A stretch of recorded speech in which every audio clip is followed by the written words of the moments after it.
Selamat malam Bapak, Ibu, dan saudara-saudara yang dikasihi Tuhan dan juga yang mengasihi Tuhan. Kesempatan malam hari ini kita akan bersama-sama beribadah dan kita akan bersama-sama angkat satu pujian. Biarlah kita bersama-sama angkat pujian ini yang mengatakan,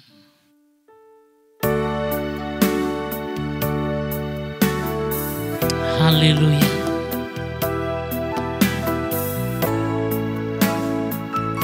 Bagikan tanah kering siap. Katakan bersama-sama.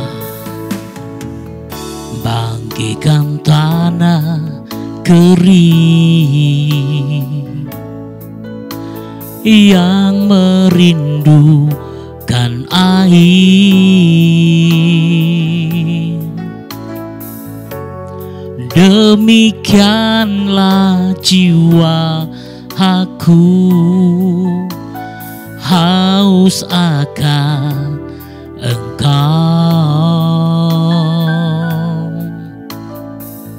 Ku rindu selalu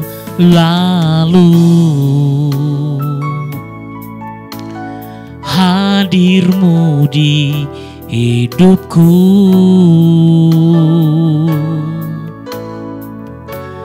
Memulihkan jiwa aku, hapuskan air mataku,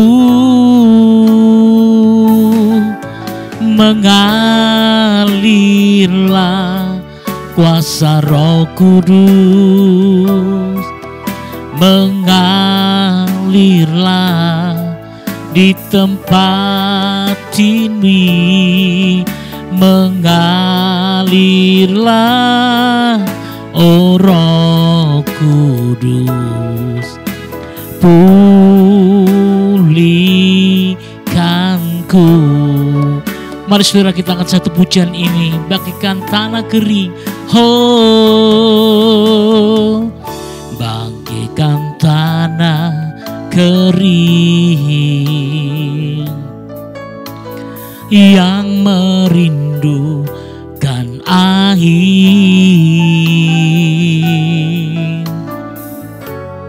Demikianlah jiwa aku haus akan Engkau. Ku rindu selalu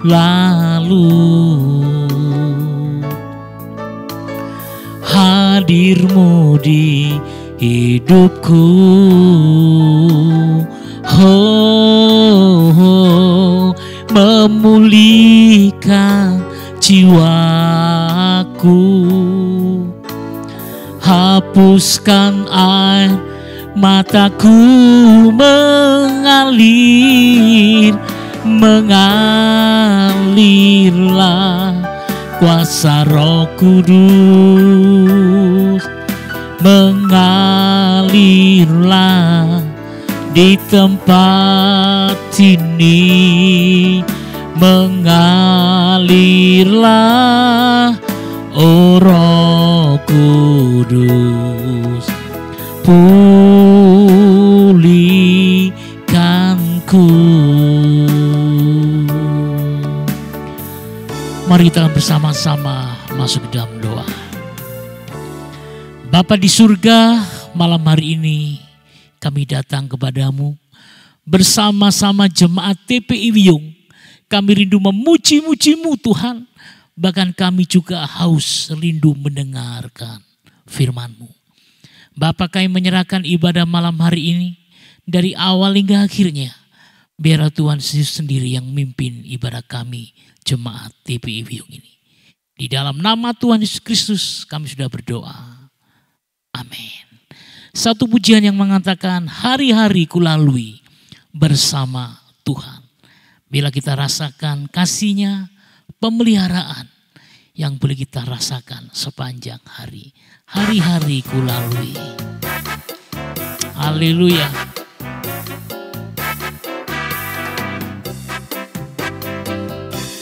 hari-hari ku lalui bersama Yesus, suka duka ku alami bersama Yesus.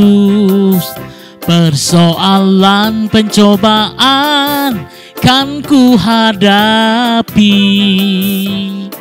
bersama Yesus, Juru Selamatku. Hari-hari, oh hari-hari ku lalui bersama Yesus, suka duka ku alami bersama Yesus. Pencobaan, percobaan kan ku alami bersama Yesus, Juru Selamatku. Haleluya. Kita bersama-sama siapkan hati kita mendengarkan firman Tuhan yang disampaikan oleh Ibu Pendeta Susila Swati. Kita angkat satu pujian yang mengatakan, tetap setia. Selidiki aku dan lihat hatiku, apakah kita tetap setia. Haleluya.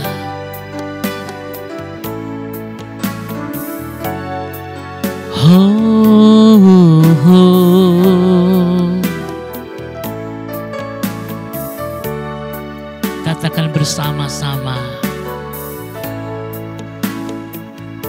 Selidiki aku, lihat hatiku, apakah ku sungguh mengasihimu, Yesus.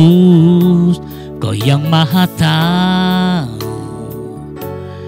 dan menilai hidupku, tak ada yang tersembunyi bagiku. Telah kulihat kebaikanmu yang tak pernah habis di hidupku. Ku berjuang sampai akhirnya kau dapati aku tetap setia. Angkat pujian ini, selidiki aku Tuhan, oh selidiki aku, lihat hatiku, apakah ku sungguh mengasihimu, Yesus. Kau yang Maha Tahu dan menilai hidupku, tak ada yang tersembunyi bagiku. Telah kulihat kebaikanmu yang tak pernah habis di hidupku. Ku berjuang sampai akhirnya kau dapati aku tetap setia. Kita akan bersama-sama mendengarkan firman Tuhan. Untuk itu kami persilakan hambanya Ibu Pendeta Susila Swati mulai menyampaikan firman Tuhan.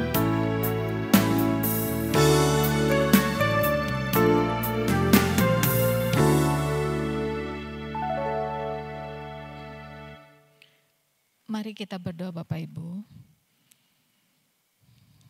Kami bersyukur Tuhan kalau pada malam hari ini kembali kami boleh beribadah walau melalui live streaming ini ya Tuhan. Namun kami percaya Tuhan memberkati ibadah kami. Tuhan menyertai seluruh jemaat Tuhan yang ada di rumah masing-masing. Supaya satu kali kelak kami boleh kembali bersekutu bersama-sama untuk memuji, memuliakan nama Tuhan, mendengarkan firman Tuhan bersama-sama dengan cara bertatap muka. Kami percaya Tuhan kerinduan itu biarlah ada dalam hati kami masing-masing. Makasih Bapak, biarlah Tuhan juga akan menyelidiki setiap hati kami pada malam hari ini. Apa yang ada dalam hati kami, pergumulan, keadaan hati kami, Tuhan yang tahu. Dan biarlah kiranya Tuhan sendiri akan memberikan pertolongan, sehingga ketika kami boleh mendengarkan firman Tuhan, firman-Mu yang menjadi jawaban, firman-Mu yang menjadi penuntun dan sumber kekuatan di dalam kehidupan kami, di dalam kami menghadapi berbagai macam persoalan hidup ini. Dan kami percaya Tuhan memberkati hamba-Mu dan Tuhan memberkati kami semua malam hari ini dengan berkat firman-Mu. Dan di dalam nama Tuhan Yesus kami bersyukur kepadamu dan berdoa.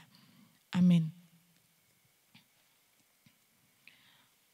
Puji Tuhan Bapak Ibu, kita akan bersama-sama merenungkan bagian firman Tuhan. Saya ambil di dalam kitab Habakuk.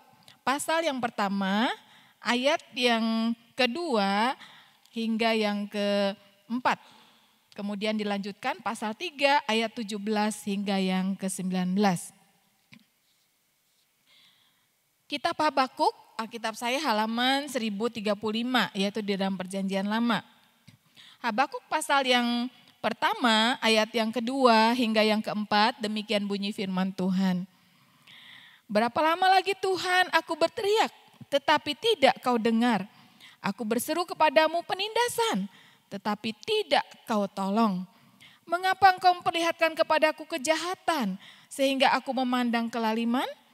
Ya, aniaya dan kekerasan ada di depan mataku. Perbantahan dan pertikaian terjadi. Itulah sebabnya hukum kehilangan kekuatannya dan tidak pernah muncul keadilan. Sebab orang fasik mengepung orang benar, itulah sebabnya keadilan muncul terbalik. Kemudian kita baca di dalam pasal yang ketiga, di dalam ayat yang ke-17 hingga yang ke-19.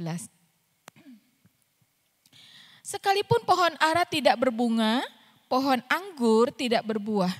Hasil pohon zaitun mengecewakan. Sekalipun ladang-ladang tidak menghasilkan bahan makanan. Kambing domba terhalau dari kurungan dan tidak ada lembu sapi dalam kandang. Namun aku akan bersorak-sorak di dalam Tuhan, beria-ria di dalam Allah yang menyelamatkan aku. Allah Tuhanku itu kekuatanku. Ia membuat kakiku seperti kaki rusa. Ia membiarkan aku berjejak di bukit-bukitku. Ya, Bapak Ibu Saudara yang kekasih, kita akan melihat bersama-sama satu perenungan firman Tuhan bahwa Tuhanlah yang menjadi sumber kekuatan di dalam kehidupan kita. Habakuk adalah seorang nabi yang dikenal sebagai seorang nabi yang bingung, ya. Karena memang kalau kita membaca di dalam pasal yang pertama ini seolah-olah Habakuk terus bertanya kepada Tuhan, berapa lama lagi, mengapa begitu ya. Jadi seolah-olah kita melihat Nabi Habakuk ini nabi yang bingung. Tetapi di dalam arti nama Habakuk sendiri adalah kabak, yang artinya memeluk. Jadi nama arti Habakuk sebenarnya adalah arti yang baik sekali, ya, memeluk, ya. Jadi ketika Nabi Habakuk di dalam keadaan kebingungan, Nabi Habakuk memeluk Tuhan. Nabi Habakuk pegang erat Tuhan, sehingga di saat itu ketika dia kebingungan, ketika dia mencari jalan, mencari apa yang menjadi alasan mengapa semua itu terjadi, Habakuk tetap mengandalkan Tuhan. Bagaimana dalam pasal yang pertama ini kita melihat tentang keluhan Nabi karena ketidaksetiaan. Jadi kita melihat ada ungkapan berapa lama lagi Tuhan, aku berteriak tetapi tidak kau dengar, aku berseru kepadamu penindasan tetapi tidak kau tolong. Habakuk tengah bertanya-tanya kepada Tuhan, berapa lama lagi Tuhan aku berteriak, tetapi Tuhan seolah-olah tidak mendengar. Betapa ketika Habakuk berteriak, tetapi seolah-olah Tuhan tidak mendengar. Mungkin pengalaman Bapak Ibu Saudara juga di rumah seperti pengalaman Habakuk. Ketika pada saat ini kita tengah bergumul tentang persoalan hidup yang dialami oleh keluarga kita mungkin, oleh gereja kita, oleh bangsa negara kita, bahkan seluruh dunia. Kita tengah bertanya-tanya berapa lama lagi. Saat-saat seperti ini mungkin saat-saat yang semakin sulit dan sukar. Banyak orang-orang yang di PHK, banyak orang-orang yang menganggur, banyak orang-orang yang tidak tahu apa yang harus dikerjakan selanjutnya. Dan mereka seringkali bertanya, berapa lama lagi sih Tuhan? Apakah semuanya itu dibiarkan Tuhan berlalu sedemikian saja? Namun di tengah-tengah setiap pergumulan ketika Habakuk juga bertanya, ada penindasan tetapi Tuhan tidak menolong. Apakah benar sesungguhnya ketika kita dalam penindasan, dalam tekanan, dalam aniaya sekalipun, apakah Tuhan ini memang membiarkan kita? Tuhan tidak pernah menolong kita, seolah-olah Tuhan membiarkan kita berjalan seorang diri dan dengan kekuatan kita sendiri. Dan ketika di sekeliling kita melihat berapa banyak kejahatan yang kita terus akan lihat dengan mata kita. Orang membunuh sudah tidak lagi lihat sesamanya. Bahkan antara keluarga, ada anak membunuh orang tua. Kemarin saya mendengar di televisi ada seorang anak muda membenturkan kepala ayahnya ke tembok. Dan kemudian ayahnya pun meninggal dunia. Namun bukan itu saja, ada juga ayah tiri yang membunuh anaknya yang masih kecil usia 5 tahun. Dibunuh, dimasukkan ke dalam tangki air. Namun karena bapak ini punya niat jahat ya, dia laporan sama polisi kalau anaknya ini diculik atau hilang begitu ya. Tetapi kemudian malah lucu, ayah ini dia mengajak polisi yang tengah mengadakan penyelidikan, dibawanya polisi-polisi itu ke lantai atas ya, karena dia memang tinggal di kos-kosan. Nah ternyata di lantai atas itu ada tangki ya untuk ini air. Kemudian dilihat di sana ada anak kecil di dalamnya, sudah jadi jasad.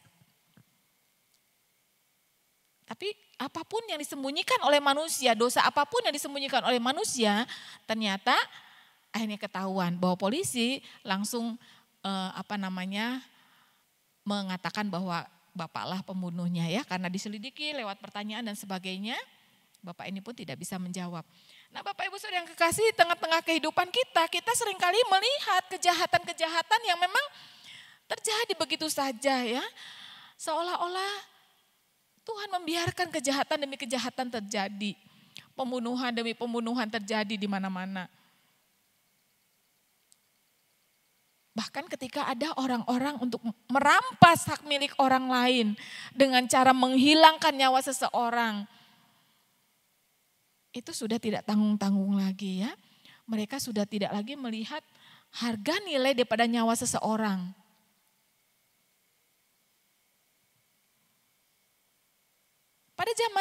Pada zaman Habakuk hidup pun sudah ada itu yang dinamakan penindasan, udah ada yang dinamakan dengan kejahatan, kelaliman, aniaya, kekerasan, ya, pertikaian. Bagaimana kita bisa melihat pertikaian aja ya bukan hanya dialami oleh antar murid SMA. Tetapi kemarin beberapa waktu yang lalu saya mendengar juga ada antar SD. Anak-anak yang masih kecil sudah bertikai gitu ya. Seperti geng-geng mereka satu dengan yang lain saling mengadakan satu pertikaian, perkelahian. Jadi kita melihat bagaimana anak-anak kecil melihat figur seperti itu. Anak-anak yang sudah dewasa memberikan contoh seperti itu dan akhirnya mereka pun melakukan hal yang sama. Kalau kita melihat sekeliling kita Bapak Ibu Saudara yang kekasih, dunia sebenarnya adalah dunia yang tengah membawa kita ke dalam situasi yang tidak aman. Kita melihat di mana-mana ada kejahatan, di mana-mana ada penindasan, ada pertikaian, ada kekerasan. Ada seorang ibu rumah tangga juga ya, ketika ada asisten rumah tangganya melakukan kesalahan kemudian dianiaya ya. Kita melihat sedemikian rupa berita-berita yang kadang-kadang membuat kita ini jadi takut gitu ya. Karena memang dunia ini bukan bertambah baik, tetapi bertambah penuh dengan kejahatan. Bapak Ibu Saudara yang kekasih, ketika kita juga melihat hukum kehilangan kuasanya, atau dengan kata lain dikatakan nggak ada lagi keadilan. Keadilan muncul terbalik. Orang benar dikatakan salah, yang salah malah jadi benar. Kadang-kadang kita berpikir, mana sih keadilannya gitu ya. Orang yang benar ternyata ya dia yang mengalami atau menerima hukuman. Tetapi orang yang benar-benar salah, dia bebas. Kadang-kadang kita boleh menjadi satu pertanyaan seperti Habakuk. Mengapa hal itu dibiarkan Tuhan terjadi? Dan berapa lama lagi? Bahkan mungkin kita juga bingung seperti Habakuk ya Bapak Ibu. Di tengah-tengah situasi seperti sekarang ini juga kita bingung. Harus melakukan apa? Bagaimana? Saya harus mengerjakan apa? Usaha apa dan sebagainya. Manusia bingung di mana-mana ya. Bingung, aku bingung semua ya. Karena nggak tahu apa yang harus dilakukan. Bapak Ibu Saudara yang kekasih, ketika di dalam kehidupan kita masalah demi masalah terjadi, bahkan di dalam pasal yang pertama, di dalam ayat yang ke-12 itu dikatakan, di mana sih keadilan Tuhan? Ya, di mana Tuhan itu? Bukankah Engkau itu adalah Tuhan yang Maha Kudus? Mengapa Tuhan membiarkan semuanya? Justru ketika kita menilai bahwa Tuhan itu benar-benar adalah Allah yang kudus, tetapi Allah tengah membiarkan semua dosa terjadi di dalam dunia ini. Namun Allah sebenarnya mengetahui semuanya itu Bapak Ibu. Tuhan tahu apa yang menjadi pertanyaan kita, Tuhan tahu apa yang menjadi isi hati kita. Sehingga ketika kita melihat di dalam pasal yang kedua dikatakan bahwa orang benar itu hidup oleh percayanya. Orang benar, siapa yang dimaksud dengan orang benar? Kita semua sebenarnya tidak ada yang benar di hadapan Tuhan. Semua kita adalah orang-orang berdosa yang patut dimurkai. Tetapi siapakah yang dimaksud dengan orang benar di sini? Orang benar di sini adalah kita semua anak-anak Tuhan yang percaya kepada Tuhan. Di mana sebenarnya kita adalah orang berdosa, tetapi ketika kita mengakui dosa kita minta pengampunan Tuhan dan kita mempersilahkan Tuhan menjadi Tuhan dan juru selamat kita. Maka kita menjadi orang-orang yang dibenarkan. Ketika kita menjadi orang-orang yang dibenarkan di hadapan Tuhan, maka dikatakan oleh firman Tuhan, orang benar itu hidup karena percayanya. Bagaimana kita semua bisa menghadapi dunia yang semakin jahat ini, dunia yang penuh dengan kekerasan, dunia yang semakin tidak menentu, tetapi justru kita tetap bisa hidup di dalamnya. Karena dikatakan kita hidup karena percayanya. Kita hidup bahwa Tuhan itu yang mengendalikan segala sesuatunya. Tuhan ada di dalam segala sesuatu apa yang terjadi dalam dunia ini. Bahwa tidak ada satupun yang terluput dari perbuatan tangan Tuhan. Tuhan tidak akan membiarkan semuanya, tetapi pada saatnya Tuhan akan memberikan penghukuman bagi mereka-mereka yang melakukan kesalahan dan dosa. Tetapi bagi mereka yang tetap di dalam iman percayanya kepada Tuhan, mereka juga yang akan menerima upah, pahala, bahkan kekuatan dan pertolongan Tuhan. Hal yang luar biasa adalah ketika kitab Habakuk ini ditutup dengan satu pernyataan di dalam ayat 17 hingga yang 19 tadi ya. Sekalipun pohon ara tidak berbunga, pohon anggur tidak berbuah. Ada lagunya Bapak Ibu ya, jadi penyair ataupun pencipta lagu mengaransemen dari kata lagu ini ya, dari ayat ini. Sekalipun pohon ara tidak berbunga, pohon anggur tidak berbuah. Hasil pohon zaitun mengecewakan, sekalipun ladang tidak menghasilkan. Kambing domba terhalau dari kurungan, dan tidak ada lembu sapi dalam kandang. Namun aku akan bersorak-sorak di dalam Tuhan, beria-ria di dalam Allah yang menyelamatkanku. Apa arti ketika sekalipun pohon ara tidak berbunga? Bapak Ibu yang kekasih, pohon ara itu adalah pohon yang paling banyak bertumbuh di daerah Israel pada waktu itu.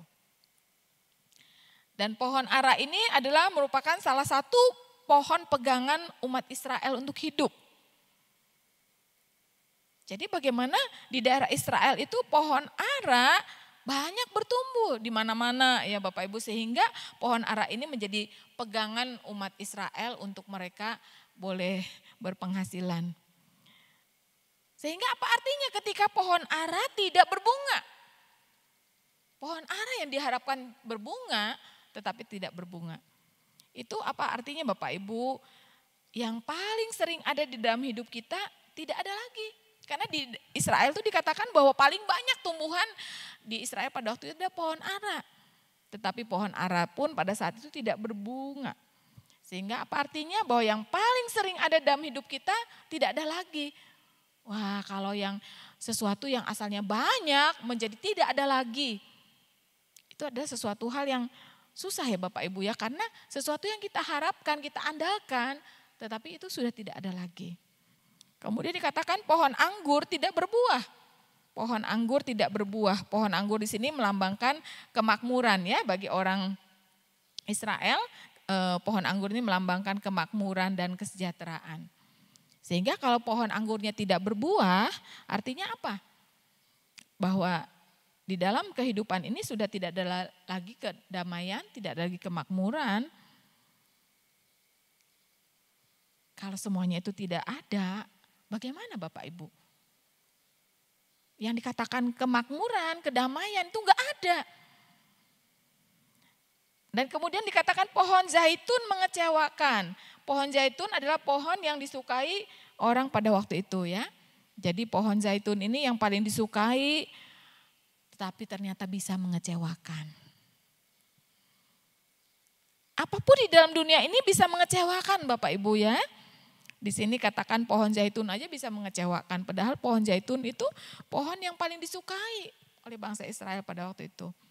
Jadi apapun dalam hidup ini bisa mengecewakan. Segala sesuatu bisa yang ada menjadi tidak ada. Damai sejahtera yang kita harapkan ternyata juga tidak ada. Apa yang kita sukai dalam kehidupan kita ternyata mengecewakan kita. Hal-hal demikian bisa terjadi Bapak Ibu. Namun Habakuk berkata sekalipun semuanya itu terjadi. Bahkan ladang-ladang tidak lagi menghasilkan bahan makanan. Kambing domba juga terhalau dari kurungan. Tidak ada lembu sapi dalam kandang. Benar-benar itu kesusahan terjadi Bapak Ibu ya. Sampai kepada bahan makanan pun tidak ada. Tetapi yang dikatakan di dalam ayat 18 adalah aku akan bersorak-sorak di dalam Tuhan. Beria-ria di dalam Allah yang menyelamatkan aku. Apakah mudah? Ketika segala sesuatunya mengecewakan, ketika segala sesuatunya tidak ada, makanan juga tidak ada. Apa yang kita harapkan mengecewakan. Sesuatu keadaan yang benar-benar membuat ketidaknyamanan itu pasti tidak ada lagi dalam hati kita. Apakah kita bisa bersorak-sorak seperti apa yang dialami oleh Habakuk? Habakuk bisa bersorak-sorak tuh. Di tengah-tengah keadaan yang tidak menyenangkan, Habakuk bisa beria-ria. Tidaklah mungkin ketika seseorang menghadapi ya sesuatu yang mengecewakan, sesuatu hal yang tidak ada ya. Itu bisa bersukaria, bisa bersorak, enggak mungkin. Tetapi apa yang menyebabkan Habakuk mengatakan aku akan bersorak-sorak. Aku akan beria-ria di dalam Tuhan. Karena yang menjadi satu kesimpulan adalah dikatakan di dalam Tuhan. Kalau kita di luar Tuhan kita nggak bisa berbuat apa-apa Bapak Ibu. Yohanes pasal 15 dikatakan di luar aku kamu nggak bisa berbuat apa-apa. Memang benar ketika kita di luar Tuhan kita nggak bisa berbuat apa-apa. Ketika kita di luar Tuhan, melihat keadaan demikian, keadaan mengecewakan, keadaan menjadi tidak menentu, tidak bisa kita harapkan, kita bisanya menangis. Tetapi ternyata kita bisa bersorak-sorak, kita bisa beria-ria di dalam Tuhan. Itulah sebabnya kita semua harus hidup di dalam Tuhan. Seperti yang dikatakan oleh Injil Yohanes juga, dikatakan aku pokok anggur yang benar. Kamu ranting-rantingnya. Kamu tidak akan berbuah kalau kamu di luar aku. Kalau kamu tidak nempel di pokok anggur. Kita nggak bisa berbuat apa-apa. Kita nggak bisa berbuah. Kita tidak bisa menghasilkan sesuatu kalau kita di luar Tuhan. Itulah sebabnya mari Bapak Ibu Saudara yang kekasih, ketika kita dalam keadaan pergumulan apapun yang kita alami pada saat ini, mari kita terus hidup di dalam Tuhan. Hidup melekat kepada Tuhan, hidup nempel kepada Tuhan. Jangan biarkan kita hidup menjauh dari Tuhan. Dan kita mengatakan bahwa dengan kekuatanku, aku bisa mengatasi setiap persoalanku. Tidak mungkin Bapak Ibu, kekuatan manusia terbatas. Itulah sebabnya banyak orang yang akhirnya mengakhiri hidupnya dengan cara yang tidak berkenan kepada Tuhan. Karena apa? Kekuatan manusia itu terbatas. Itulah sebabnya Habakuk mengatakan, aku bersukaria dan bersorak-sorak di dalam Tuhan. Itulah yang menjadi satu rahasia, bahwa kita bisa bersorak-sorak dan beria-ria ketika kita hidup di dalam Tuhan. Kita tidak tinggalkan Tuhan, kita tetap hidup di dalam Tuhan. Karena ketika kita hidup di dalam Tuhan, dialah yang akan membentengi kita, dia yang akan melingkupi kita, dia yang akan benar-benar bekerja di dalam kehidupan kita. Sehingga yang tadi saya katakan bahwa Allah Tuhan itu akan menjadi kekuatanku. Ketika kita hidup di dalam Tuhan, yang menjadi sumber kekuatan bukan diri kita sendiri, tetapi Tuhan yang menjadi sumber kekuatan kita. Allah Tuhanku itu adalah kekuatanku. Ia membuat kakiku seperti kaki rusa. Aku membiarkan dan ia membiarkan aku berjejak di bukit-bukitku. Kan ada lagu ya, gunung-gunung persoalan, gunung-gunung pencobaan. Dengan imanku semua berlalu. Bukit-bukit, gunung-gunung masalah, gunung-gunung pencobaan. Itu kita bisa berjejak di sana. Kita tetap berdiri di atas setiap persoalan kita. Karena apa? Dikatakan dia Tuhan kita, sumber kekuatan bagi kita. Ada satu pujian kan? Engkaulah kekuatanku, tempat perlindunganku, saat badai menerpa, aku tak akan goyah, aku tak akan goyah, sebab kau sertaku. Engkaulah kekuatanku. Tuhan yang menjadi kekuatan kita. Mari Bapak Ibu Saudara yang kekasih, jemaat TPI Wiyung, kita andalkan Tuhan. Kita hidup terus di dalam Tuhan. Dia akan menjadi kekuatan bagi kita. Sehingga di dalam setiap persoalan yang Bapak Ibu hadapi, termasuk saya, kita semua, di dalam menghadapi setiap persoalan hidup ini, jadikan Tuhan sebagai sumber kekuatan kita. Ketika di dalam kebingungan kita, di dalam pertanyaan mengapa dan berapa lama. Tetapi biarlah di dalam pertanyaan-pertanyaan yang mungkin belum Tuhan jawab sekalipun. Kita tetap andalkan Tuhan.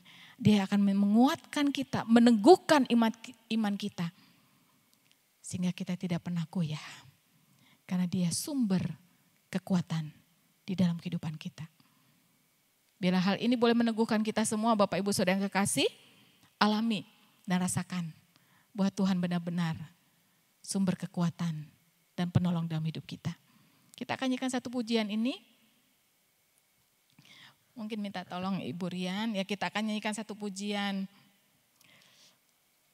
Kekuatan di hidupku ku dapat di dalam Yesus.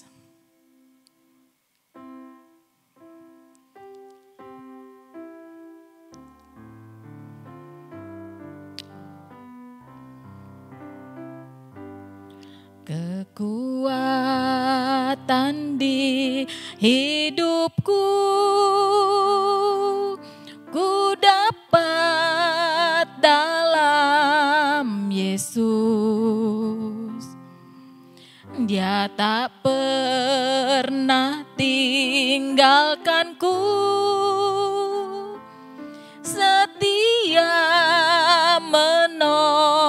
menopangku, berseru berharap dalam Yesus. Katakan sekali lagi, kekuatan. Kekuatan di hidupku, ku dapat dalam Yesus. Dia tak pernah tinggalkanku, setia menopangku, berseru berharap dalam Yesus. Katakan ajaib. Ajaib Kau Tuhan, penuh kuasa, sanggup pulihkan keadaanku. Dalam tangan-Mu seluruh hidupku tak akan goyah, selamanya tak akan goyah, tak akan goyah, selamanya tak akan goyah, tak akan goyah, selamanya.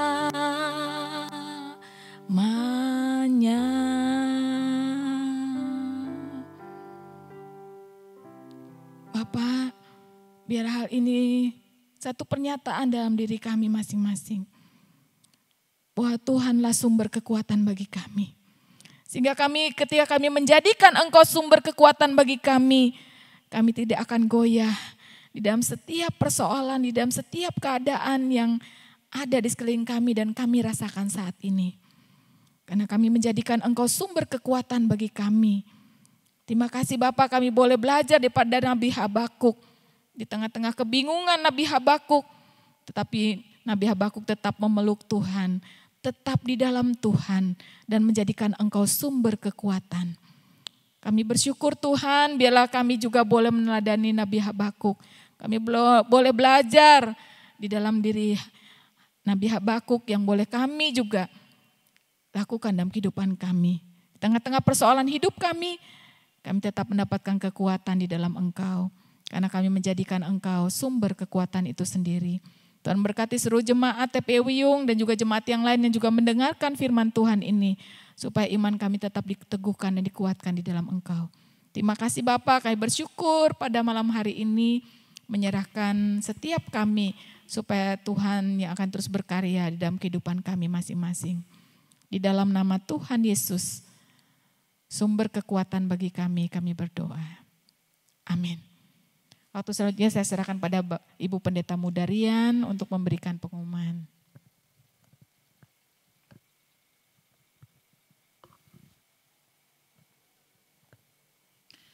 Ya, selamat malam jemaat Tuhan yang terkasih. Demikian kita sudah mendengarkan firman Tuhan yang disampaikan oleh Ibu Pendeta Susi Raswati pada kesempatan malam hari ini. Kiranya kebenaran firman Tuhan boleh meneguhkan dan menguatkan kita sekalian.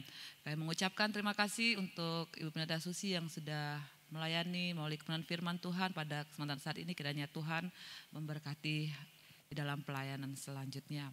Jemaat Tuhan yang terkasih, ada beberapa pengumuman yang mendapat perhatian bagi kita semua. Untuk ibadah Jumat minggu depan tetap diadakan secara online dan link akan kami share di grup WA.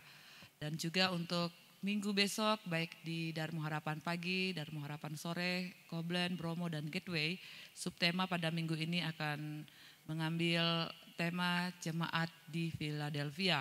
Link akan kami share. Ibadah pagi akan dilayani oleh Bapak Penatua Insinyur Andi Sutanto dan sore hari akan dilayani oleh Bapak Penatua Lindra Haryanto. Kita akan mengakhiri ibadah kita pada kesempatan malam hari ini. Untuk doa penutup dan berkat akan disampaikan oleh Ibu Pendeta Susi Raswati.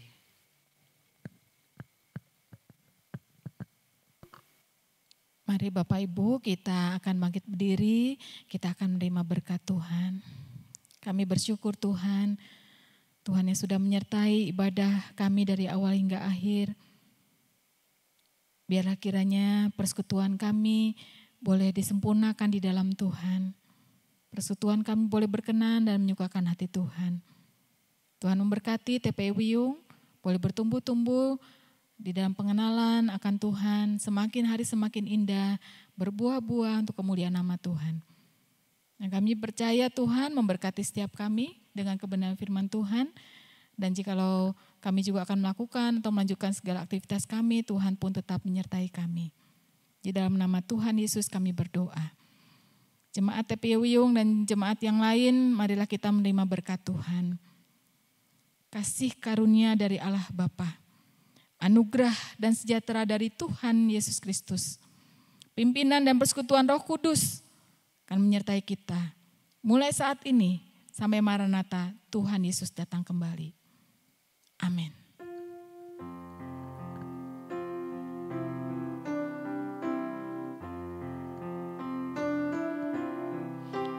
Bapa, terima kasih. Bapa, terima kasih. Bapa di dalam surga, ku berterima kasih.